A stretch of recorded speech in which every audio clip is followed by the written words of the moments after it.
بسم اللہ الرحمن الرحیم۔ السلام علیکم پیارے دوستوں، فنا فی اللہ کی موت کا واقعہ بیان کیا جاتا ہے کہ کسی شخص نے ایک غلام خریدا تو اس غلام نے اپنے آقا سے 3 شرطیں رکھی۔ پہلی شرط یہ رکھی کہ جب نماز کا وقت آئے تو آپ مجھے نہ روکیں گے۔ دوسری یہ رکھی کہ آپ مجھ سے صرف دن میں خدمت لے سکیں گے، مگر رات کو مجھ پر یہ پابندی نہ ہوگی۔ پھر تیسری شرط یہ رکھی کہ میرے رہنے کے لیے کوئی کمرہ عنایت فرمائیں گے جو میرے پسندیدہ ہو اور دوسرے شخص کو اس میں آنے کی اجازت نہ ہو۔ چنانچہ آقا نے غلام کی تینوں شرطیں منظور کر لیں اور غلام کو حکم دیا کہ جا کر محل میں اپنی پسند کا کمرہ دیکھ لو، جس میں ہر کمرہ ایک سے ایک بہتر ساز و سامان کے ساتھ آراستہ تھا۔ بس غلام نے تمام کمروں کو دیکھ بھال کر اپنے لیے ایک ویران کمرے کا انتخاب کیا۔ اس پر آقا نے دریافت کیا کہ آخر تم نے یہ ویران کمرہ کیوں پسند کیا؟ کمرے تو اور بھی بہت سارے ہیں۔ اپنے آقا کی یہ بات سن کر غلام نے جواب دیا کہ میرے آقا، شاید آپ کو معلوم نہیں ہے کہ ویران جگہ اللہ تعالیٰ کے ذکر سے آباد ہو جاتی ہے۔ اس کے بعد اس غلام نے اسی ویران کمرے میں رات کو رہنا شروع کر دیا، اور یہ بات پہلے ہی طے کی تھی کہ رات کو غلام آزاد رہے گا۔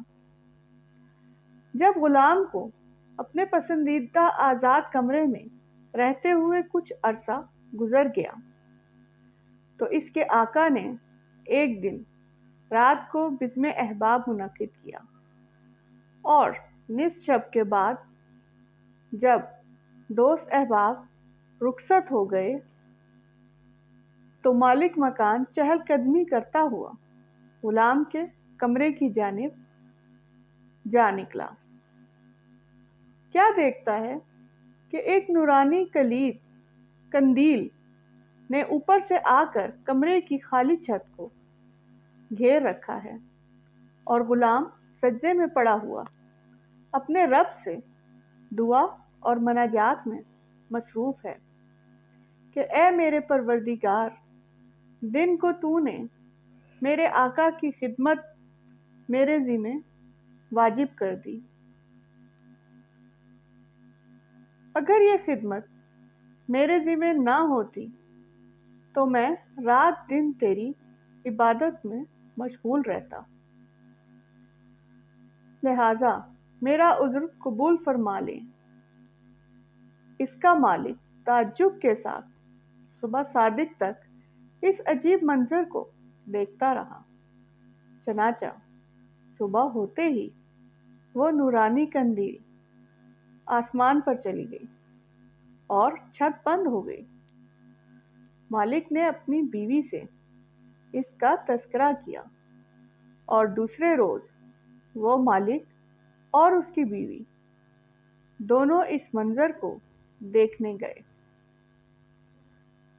تو اس شب میں بالکل وہی منظر دیکھا جو پہلی شب میں مالک دیکھ چکا تھا۔ صبح ان دونوں نے غلام کو بلا کر کہا، تو اللہ کے واسطے آزاد ہے تاکہ خواہش کے مطابق رات دن اللہ تعالیٰ کی عبادت میں مشغول رہ سکے۔ جس سے تو معذرت کرتا رہتا ہے، اسی کے ساتھ اس کے مالک اور اس کی بیوی نے غلام سے اس کی ان کرامتوں کا ذکر کیا۔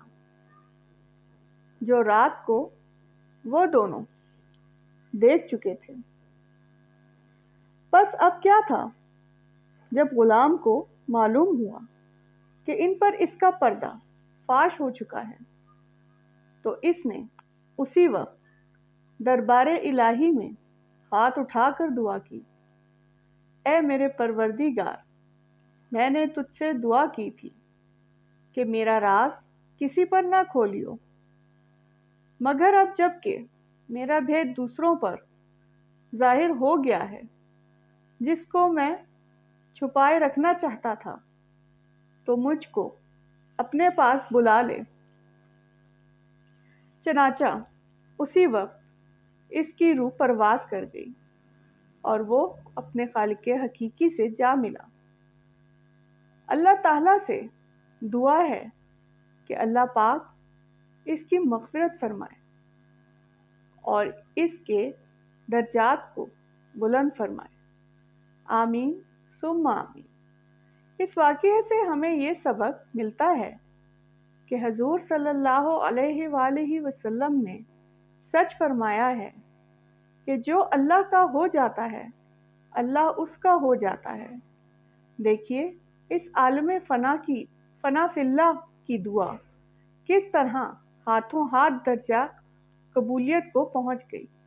اللہ تعالیٰ بھی ہمیں اس واقعے سے سبق حاصل کرنے کی توفیق عطا فرمائے۔ آمین ثم آمین۔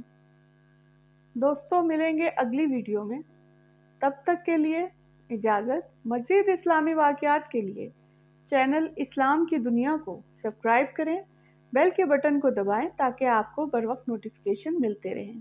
ویڈیو کو لائک اور شیئر کریں۔ جزاک اللہ۔